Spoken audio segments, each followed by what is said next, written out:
বুকাচুদা, একটা আই বড় মেয়ে তার ঘরে থাকা অবস্থাতে তার মা আছে, তার বাবা আছে, তার ভাই আছে, তার বোন আছে, তার আত্মীয় স্বজন আছে, আর সেই অবস্থায় তুই একটা শিয়ানোর সমস্ত ছেলে তোর সাথে যখন সেই মেয়েটা প্রেম করে সেই অবস্থাতেই তো সে চরিত্রহীন হয়ে যাবে বুকাচুদা। এই যে তুমি তোমার অভিযোগটা বলো।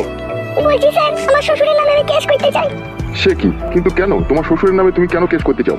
গত 6 মাস হলো আমার স্বামী অ্যাক্সিডেন্টে মারা গিয়েছে, কিন্তু আমার শ্বশুর এখনো ইয়াং হয়ে আছে আর আমাকে বলছে আমার সাথে থাকতে। ছি ছি ছি ছি ছি ছি, এগুলো কি মানা যায় রে? আমি আর মানতে পারছি না স্যার, আপনি কেসটা লিখুন।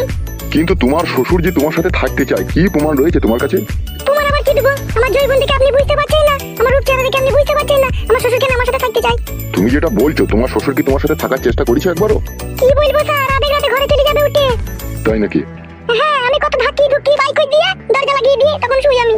এবার আপনি বলুন আমি কি করব? নান্টু বাবু, জি স্যার বলুন। বলছি এই মহিলার শ্বশুরের নামে একটা 220 কেস দিয়ে দাও।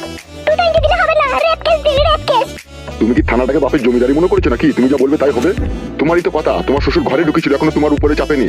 যখন তোমার উপরে তোমার শ্বশুর চাপবে তখন একটা 440 কেস দিয়ে দেবো। এখন তুমি যাও। তাহলে কেস লিখবেন না? আপনার কি জ্ঞান বুদ্ধি নেই নাকি? কেন?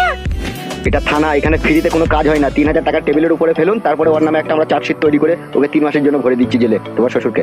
আমার কাছে তখন টাকা নেই। টাকা নাই তাহলে কিচ্ছু করারও নেই আমাদের। তোমার শ্বশুর এখন তোমাকে রেপ করবে, তুমি এখন আসতে